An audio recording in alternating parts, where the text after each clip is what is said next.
So good evening. இன்றைக்கி நம்ம என்ன பார்க்க போகிறோன்னா ரியாக்ட் ஜேஎஸில் யூஸ் ஸ்டேட் அப்படிங்கிற ஹூக் பார்க்க போகிறோம். ஓகே, ஸோ என்ன பார்க்க போகிறோம்?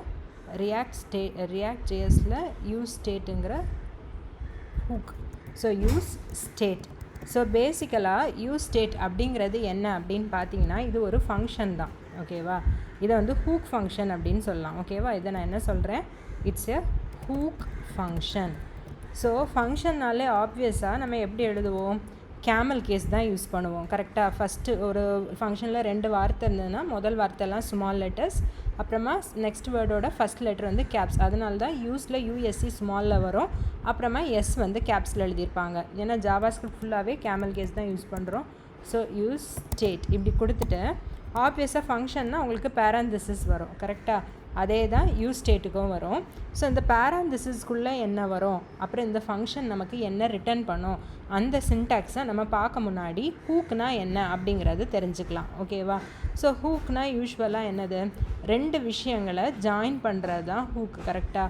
இப்போ ஃபார் எக்ஸாம்பிள், நான் ஒரு கிளாத்தை வந்து ஒரு ஷர்ட் இருக்குது, ஒரு ஷர்ட்டை நான் இதில் எப்படி தொங்க போடுறேன்? எதை யூஸ் பண்ணி? ஒரு ஹூக் யூஸ் பண்ணி ஒரு வாலில் ஹேங் பண்ணுறேன். கரெக்டாக? ஸோ இதே மாதிரி இந்த ஹூக்குங்கிறது 2 விஷயத்தை கனெக்ட் பண்ணும். எதை கனெக்ட் பண்ணும் அப்படின்னு பார்த்தீங்கன்னா, ஃபங்க்ஷனல் காம்போனண்ட். ஓகேவா? ஸோ ஃபங்க்ஷனல் காம்போனண்ட் பேசிக்கலாக நீங்கள் பார்த்தீங்க அப்படின்னா, நம்ம வந்து அதாவது நம்ம ஆல்ரெடி பார்த்துருக்கோம், ஒரு அதாவது ரியாக்ட் ஜேஎஸ்னாலே அதனோட பேசிக் எலமெண்ட் என்னது? ஒரு காம்போனண்ட். ஸோ காம்போனண்ட் வந்து 2 டைப் இருக்குது. ஒன்று வந்து கிளாஸ் காம்போனண்ட், இன்னொன்று வந்து ஃபங்க்ஷனல் காம்போனண்ட்ஸ். ஓகே, ஸோ இப்போ வந்து ஒரு காம்போனண்ட்டை கிளாஸ் மூலமாக க்ரியேட் பண்ணால் அது வந்து கிளாஸ் காம்போனண்ட், ஒரு காம்போனண்ட்டை ஃபங்க்ஷன் மூலமாக க்ரியேட் பண்ணால் ஃபங்க்ஷனல் காம்போனண்ட்.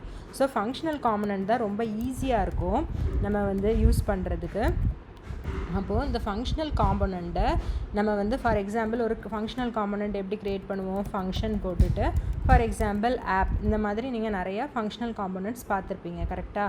ஸோ இந்த ஃபங்க்ஷனல் காம்போனண்ட்டை நான் வந்து யார் கூட கனெக்ட் பண்ண போகிறேன்னா, ரியாக்டோட இன்டர்னல் ஸ்டேட்டு கூட கனெக்ட் பண்ணோம் அப்படின்னா நான் யூஸ் ஸ்டேட் யூஸ் பண்ணுவேன்.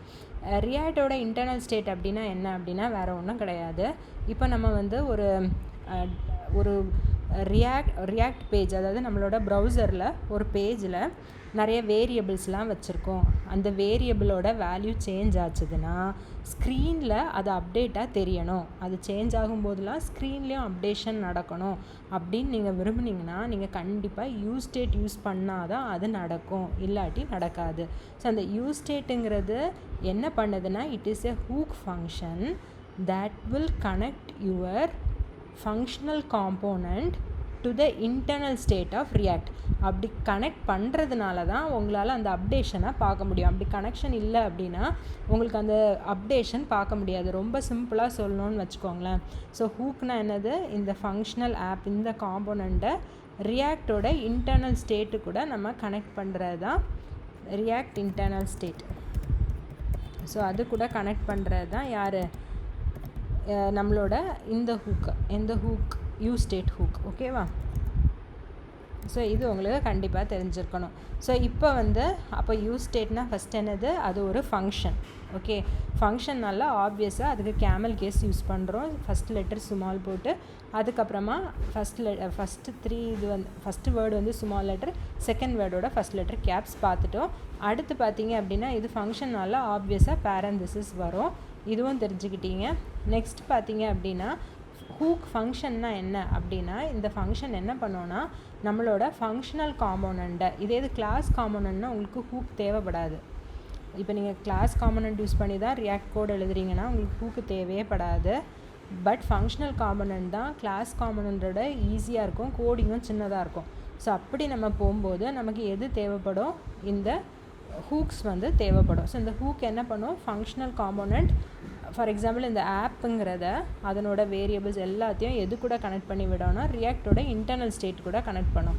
ஸோ இப்போ வித்தவுட் யூஸ் ஸ்டேட் என்ன ஆகும்னு சொல்கிறேன், அப்போ உங்களுக்கு இன்னும் புரியும். Without use state you cannot create dynamic pages. உங்களுக்கு வந்து டைனமிக் பேஜஸ் வந்து க்ரியேட் பண்ண முடியாது. டைனமிக் பேஜஸ் அப்படின்னா இப்போ ஃபார் எக்ஸாம்பிள் ஒரு வெப்பேஜ் இருக்குது. அந்த வெப்பேஜில் வந்து நான் வந்து ஒரு சிட்டி கொடுக்குறேன். ஃபார் எக்ஸாம்பிள் சென்னை அதனோட டெம்பரேச்சரை காமி அப்படின்னு சொல்கிறேன். அப்போது அந்த வெப்பேஜில் சென்னையோட டெம்பரேச்சர் லோட் ஆகுது. அடுத்து இன்புட் நான் டெல்லி கொடுக்குறேன். அப்போ அதில் வந்து டெல்லியோட டெம்பரேச்சர் அப்டேட் ஆகுது. அப்போ ஒரே பேஜில் வேறு வேல்யூஸ் அப்டேட் பண்ணணும் அப்படின்னா கண்டிப்பாக உங்களுக்கு இந்த யூஸ் ஸ்டேட் தேவைப்படும். அதே இது என் வெப்பேஜில் எந்த சேஞ்சும் வராது, எப்போவும் ஒரே கண்டென்ட்டை தான் காமிச்சிட்ருக்கோம் அப்படின்னா நீங்கள் யூஸ் ஸ்டேட் யூஸ் பண்ண வேண்டாம். ஓகேவா? So you cannot create without use state you cannot create dynamic pages. ஓகேவா? அது ரொம்ப முக்கியம். அதே இது you can only create static pages. Okay, static pages only possible. Pages are only possible with use state. So இந்த பேசிக் உங்களுக்கு தெரியணும், அவ்வளோதான். ஸோ இப்போ வந்து நம்ம யூஸ் ஸ்டேட் இல்லாமலும் யூஸ் ஸ்டேட் யூஸ் பண்ணியும் நம்ம ஒரு ப்ரோக்ராம் செஞ்சு பார்க்கலாம். ஸோ இது வந்து ரொம்ப சிம்பிள் ப்ரோக்ராம். யூஸ் ஸ்டேட்னாலே நீங்கள் பார்த்தீங்கன்னா எல்லா ரியாக்ட் ரிலேட்டடான ரிசோர்ஸஸில் இது தான் காமிப்பாங்க. எப்படின்னா ஒரு பட்டன் வச்சுப்பாங்க, அதுக்கு பேர் ஃபார் எக்ஸாம்பிள் இன்க்ரிமெண்ட் ஆர் அப்படின்னு வச்சுக்கலாம். இன்க்ரிமெண்ட் இந்த பட்டனை நம்ம கிளிக் பண்ணால் இதில் வந்து அவங்க என்ன பண்ணுவாங்க அப்படின்னா இதில் ஒரு எலமெண்ட் வச்சுப்பாங்க. ஃபார் எக்ஸாம்பிள் அது ஒரு பேராகிராஃபாக கூட இருக்கலாம். சரியா? வச்சுட்டு இதில் 1 இருக்கும். இந்த இன்க்ரிமெண்ட் பட்டன் கிளிக் பண்ணால் இது 2ஆக மாறணும், இதை கிளிக் பண்ணால் 3ஆக மாறணும். ஸோ இந்த மாதிரி அப்டேஷன் நடக்கணும். ஸோ இப்படி அப்டேஷன் நடக்கணுனாலே ஆப்வியஸாக அது என்ன பேஜாக இருக்கும் அப்படின்னா டைனமிக் பேஜாக இருந்தால் தான் அந்த அப்டேஷன் பாசிபிள். கரெக்டாக? ஸ்டாட்டிக்காக இருந்தால் அது பாசிபிள் கிடையாது. அப்போ இந்த டைனமிக் பேஜ் இம்ப்ளிமெண்ட் பண்ணோன்னா கம்பல்சரியாக நமக்கு என்ன தேவைப்படும்? யூஸ் ஸ்டேட்ங்கிற ஹூக் நமக்கு தேவைப்படும். ஸோ இப்போ நம்ம அதை இம்ப்ளிமெண்ட் பண்ணி பார்க்கலாம். ஸோ ஃபஸ்ட்டு வந்து ரியாக்டில் ஒரு ப்ராஜெக்ட் க்ரியேட் பண்ணிக்கிறேன். So npx create react app. ஆப்போட பெயர் வந்து என்ன வச்சுக்கலாம்? கவுண்டர்ஸ் அப்படின்னு வச்சுக்கிறேன். என்ட்ரு கொடுக்குறேன். இப்போ நீங்கள் இதில் பார்த்தீங்கன்னா பாருங்கள் என்னென்ன இன்ஸ்டால் ஆகுது. ரியாக்ட் டாம், ரியாக்ட் ஸ்கிரிப்ட்ஸ், இந்த 3 இன்ஸ்டால் ஆகுது. ஸோ இதில் வந்து இந்த ரியாக்ட்னு இருக்குது பார்த்தீங்களா, ரியாக்ட் REACT, இதில் தான் இந்த யூஸ் ஸ்டேட்டோட ஃபங்க்ஷனோட கோடு இருக்கும். ஸோ நம்ம கோடில் நம்ம என்ன பண்ணுவோன்னா இந்த ரியாக்ட் அதாவது யூஸ் ஸ்டேட்டுங்கிற ஃபங்க்ஷனை இந்த ரியாக்ட் பேக்கேஜ்லேருந்து நம்ம என்ன பண்ணுவோம்? இம்போர்ட் பண்ணிக்கணும். இம்போர்ட் பண்ணிவிட்டு தான் யூஸ் பண்ண ஆரம்பிக்கணும். ஓகேவா? ஸோ இப்போ நான் இதில் ஆல்ரெடி ஒரு கோட் வச்சுருக்கிறேன். அது இன்ஸ்டால் ஆகிற நேரத்தில் வேணால் அது உங்களுக்கு காமிக்கிறேன். ஆக்சுவலி இன்ஸ்டால் ஆகிடுச்சு. ஸோ நம்ம ஆரம்பிக்கலாம். cd counters. அடுத்து நான் என்ன பண்ண போகிறேன்னா npm start. So npm start கொடுத்துட்டேன். ப்ராஜெக்ட் வந்து இது பேசிக் ப்ராஜெக்ட் ரெடி ஆகிடுச்சு. இப்போது என்னோடய கவுண்டர்ஸுங்கிற ப்ராஜெக்ட்குள்ளே நான் போகணும். ஸோ கவுண்டர்ஸ் இங்கே இருக்குது. இதுக்குள்ளாடி srcக்குள்ளாடி app.js தான் நம்ம ஆல்ரெடி இதெல்லாம் பார்த்துருக்குறோம். ஸோ இதில் இருக்க என்டையர் கோடை நான் என்ன பண்ண போகிறேன் அப்படின்னா இதெல்லாம் ரிமூவ் பண்ணிக்கிறேன். ஸோ இந்த ரிட்டர்னுக்குள்ளே இருக்க எல்லா கண்டென்ட்டும் ரிமூவ் பண்ணிக்கிறேன். இந்த பேசிக் மட்டும் வச்சுக்கிறேன். ஓகே. ஸோ இதில் ஆப்புங்கிறது ஒரு காம்பனண்ட். ஸோ இது காம்பனண்ட்னால முதல் எழுத்து என்னவாக இருக்குது? கேபிட்டலில் இருக்குது. காம்பனண்ட்டுக்கும் ஃபங்க்ஷனும் நம்ம ஈஸியாக டிஸ்டிங்விஷ் பண்ணணும்னா காம்பனண்டோட முதல் எழுத்தெல்லாம் கேப்ஸில் தான் இருக்கும். அதே இது ஃபங்க்ஷனோட முதல் எழுத்து ஸ்மால் லெட்டரில் தான் இருக்கும். ஓகேவா? இப்போது இது வந்து இந்த காம்பனண்ட் வந்து ரிட்டன் ஆகுது. இந்த HTMLல என்ன கோடு வரணுமோ அதை உள்ளே கொடுப்போம், அது ரிட்டன் ஆகும். இதுதான் இந்த JSX. அடுத்து நம்ம இதில் என்ன பண்ண போகிறோம் அப்படின்னா இம்போர்ட் பண்ண போகிறோம். யாரை இம்போர்ட் பண்ண போகிறோம்? Import use state from react. So react package நமக்கு ஆல்ரெடி இன்ஸ்டால் ஆனதை நீங்கள் எல்லாரும் பார்த்துருப்பீங்க. அதுக்குள்ளே தான் இந்த இது இருக்குது. ஸோ அதை நம்ம யூஸ் பண்ணிட்டு போயிடலாம். ஸோ இப்போ ஓகே. இப்போ நம்ம வந்து வித்தவுட் யூஸிங் யூஸ் ஸ்டேட் பார்க்கலாமா? அப்போ இன்னும் கொஞ்சம் நல்லா உங்களுக்கு புரியும். சரியா? இப்போ நான் இதில் பண்ணுற பாருங்கள். லெட் ஒரு வேரியபிள் வச்சுக்கிறேன் கவுண்ட்டுன்னு. அந்த கவுண்ட்டுங்கிற வேரியபிள் இனிஷியலாக 1 கொடுக்குறேன். ஓகேவா? ஸோ இப்போ நான் ரிட்டன் என்ன பண்ணுறேன்னா ஒரு டிவ்வுக்குள்ளாடி டிவ்வுக்குள்ளாடி நான் என்ன பண்ணுறேன், ஒரு paragraph tag. Okay. So paragraph take ஒன்று இது பண்ணுறேன். அதுக்குள்ளே என்ன வரும் அப்படின்னா கவுண்டோட வேல்யூ வரணும். ஸோ அதுக்கு நான் கோடு எழுதியிருக்கிறேன் P. அப்புறம் இதில் ஒரு பட்டன் வைக்கிறேன். பட்டன் ஆன் கிளிக்கில் என்ன வைக்கிறேன் அப்படின்னு பார்த்தீங்கன்னா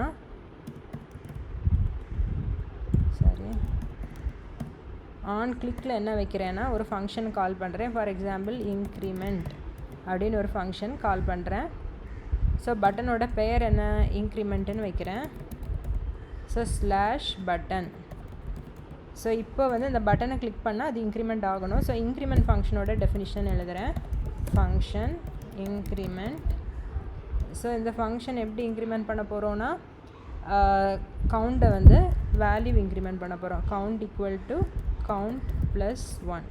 இதை நம்ம வந்து console.logலேயும் பிரிண்ட் பண்ணி பார்க்கலாம். console.log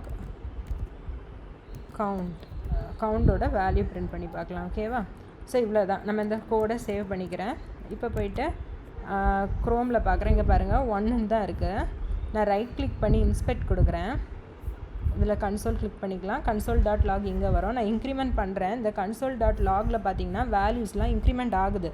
ஆனால் இங்கே என்ன ஆகுது? ஒன்றும் ஆகலை. 1 அப்படியே இருக்குது.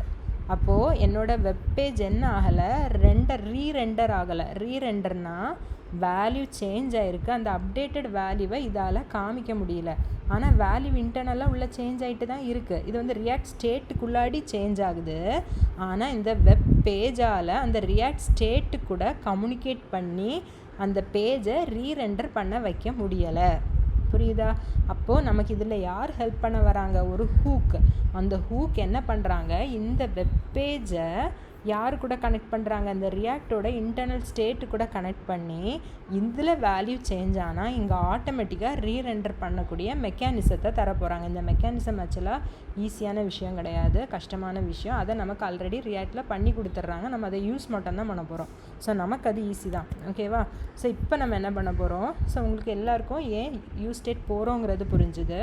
இப்போ இதில் நான் என்ன பண்ண போகிறேன்? Import use state from react இப்படி கொடுத்துட்டு அடுத்து என்ன பண்ணுறேன்னா, ஓகே இப்போது இதில் வந்து நல்லா கவனிங்க. இப்படி நார்மல் வேரியபிள் நீங்கள் ஃபஸ்ட்டு க்ரியேட் பண்ணக்கூடாது. ஓகேவா? ஏன்னா நம்ம ரியாக்ட்கிட்ட சொல்ல போகிறோம். நான் இப்போ க்ரியேட் பண்ண போகிறது ஒரு டைனமிக் மாதிரி உள்ள வேரியபிள். இதில் ஏதாவது சேஞ்சஸ் வந்துச்சுன்னா ஸ்க்ரீன்லேயும் தெரியணும். அந்த மாதிரி ஒரு வேரியபிள் நான் உருவாக்க போகிறேன் அப்படின்னு வைக்கிறோன்னு வைங்களா. அதை வந்து ஸ்டேட்டுன்னு யூஸ்வலாக சொல்லுவாங்க. ஏன்னா அந்த ஸ்டேட் மாறிச்சுன்னா ஃப்ரண்ட் அண்ட் அதாவது அந்த பேஜ்லேயும் அந்த சேஞ்சஸ் தெரியணும் அப்படின்னு சொல்லுவாங்க. அது ஸ்டேட் வேரியபிள் அப்படின்னு சொல்லுவாங்க. ஸோ நம்ம இப்போ அதை க்ரியேட் பண்ணலாம். ஸோ அந்த ஸ்டேட் வேரியபிள் க்ரியேட் பண்ணோன்னா உங்களுக்கு தேவையான பொருட்கள் என்னென்னா யூஸ் ஸ்டேட்டுங்கிற ஃபங்க்ஷன் கம்பல்சரியாக தேவை. இவர் தான் உங்களுக்கு அந்த ஸ்டேட் வேரியபிளை க்ரியேட் பண்ணி தருவார். ஸோ இந்த யூஸ் ஸ்டேட்டுங்கிற ஃபங்க்ஷன் இன்புட்டாக எதை எடுக்கோன்னா, நீங்கள் ஒரு வேரியபிள் உருவாக்க போகிறீங்கல்ல ஸ்டேட் வேரியபிள், அதனோட இனிஷியல் வேல்யூவை எடுக்கும். இப்போ நம்ம கவுண்டர் எக்ஸாம்பிளில் 1 இனிஷியல் வேல்யூ அப்படின்னு கொடுக்கலாம். இப்போ இந்த யூஸ் ஸ்டேட் வந்து உங்களுக்கு என்ன ரிட்டர்ன் பண்ணோன்னா, ஒரு அரேக்குள்ளாடி 2 வேல்யூஸ் ரிட்டர்ன் பண்ணும். முதல் வேல்யூ என்ன அப்படின்னா அந்த வேரியபிளோட பெயர், அதாவது இந்த 1ங்கிறது அந்த ஸ்டேட் வேரியபிள்குள்ளே போகும். ஸோ ஸ்டேட் வேரியபிள் நம்ம ஒரு பெயர் வச்சுக்கலாமா? கவுண்டுன்னு வச்சுக்கலாம். ஸோ கவுண்டுங்கிறது ஸ்டேட் வேரியபிள், அதனோட இனிஷியல் வேல்யூ 1. ஓகே, நம்ம லெட் கவுண்ட் ஈக்குவல் டு 1 கொடுத்தோம்ல, அதை நம்ம இப்போ எப்படி எழுதுகிறோம்? கான்ஸ்ட் ஸ்கொயர் ப்ராக்கெட்டில் கவுண்ட். இப்போ இது பக்கத்தில் செட் கவுண்ட் அப்படின்னு ஒரு ஃபங்க்ஷன் எழுதுவோம். இதுவும் ஃபங்க்ஷன் தான். பாருங்கள், கேமல் கேஸ் ஃபாலோ பண்ணியிருப்பேன். ஸோ ஃபஸ்ட்டு செட் கவுண்டுன்னு எழுதுகிறோம். இது என்ன பண்ணோன்னா, இந்த கவுண்டுங்கிற வேரியபிளுக்கு வேல்யூ சேஞ்ச் பண்ணணும் அப்படின்னா நீங்கள் செட் கவுண்ட் மூலமாக சேஞ்ச் பண்ணிங்கன்னா அந்த ரியாக்ட் என்ன பண்ணிடும்? அந்த பேஜில் அந்த அப்டேஷனை தெளிவாக காமிச்சிடும். அதே இது நீங்கள் நார்மலாக count equal to count plus 1ன்னு சேஞ்ச் பண்ணிங்கன்னா அந்த சேஞ்ச் அங்கே தெரியாது. ஸோ இதை இன்னும் கிளியராக சொல்லணும் அப்படின்னா, கவுண்டுங்கிறது என்னோடய ஸ்டேட் வேரியபிள், அதுக்கு நான் இனிஷியல் வேல்யூ 1 கொடுத்துருக்கேன். இப்போது இந்த கவுண்டுங்கிற வேரியபிளோட வேல்யூவை செட்டு கவுண்டுங்கிறவர் சேஞ்ச் பண்ணுறாரு, செட் பண்ணுறாரு அப்படின்னா இந்த கவுண்டுங்கிற வேல்யூ எங்கெல்லாம் உங்கள் வெப்பேஜில் இருக்கோ அங்கே எல்லாமே அந்த அப்டேஷன் லைவாக நடக்கும். ஓகேவா? அப்போ அந்த செட் கவுண்டுக்கு தான் இப்போ ஃபுல் பவர் இருக்குது. இந்த செட் கவுண்டை வச்சு தான் நீங்கள் கவுண்ட் வேரியபிளை ஆல்ட்ரே பண்ணணும். ஓகேவா? ஸோ இது நீங்கள் தெரிஞ்சுக்கோங்க. இப்போ வந்து இது முடிஞ்சுது. ஸோ இதுக்கு மீனிங் என்ன அப்படின்னு பார்த்தீங்கன்னா, என்டையராக இந்த லைனோட மீனிங் பார்த்தீங்கன்னா, கவுண்டுங்கிற ஸ்டேட் வேரியபிளுக்கு 1ங்கிற வேல்யூ கொடுத்துருக்குறேன். செட் கவுண்ட் வச்சு இந்த கவுண்டை நான் இனி ஃபர்தராக சேஞ்ச் பண்ணுவேன் அப்படின்னு சொல்லிடுறேன். இந்த பெயர் கொண்ட ஃபங்க்ஷனை வச்சு நான் சேஞ்ச் பண்ண போகிறேன் அப்படின்னு சொல்லிடுறேன்.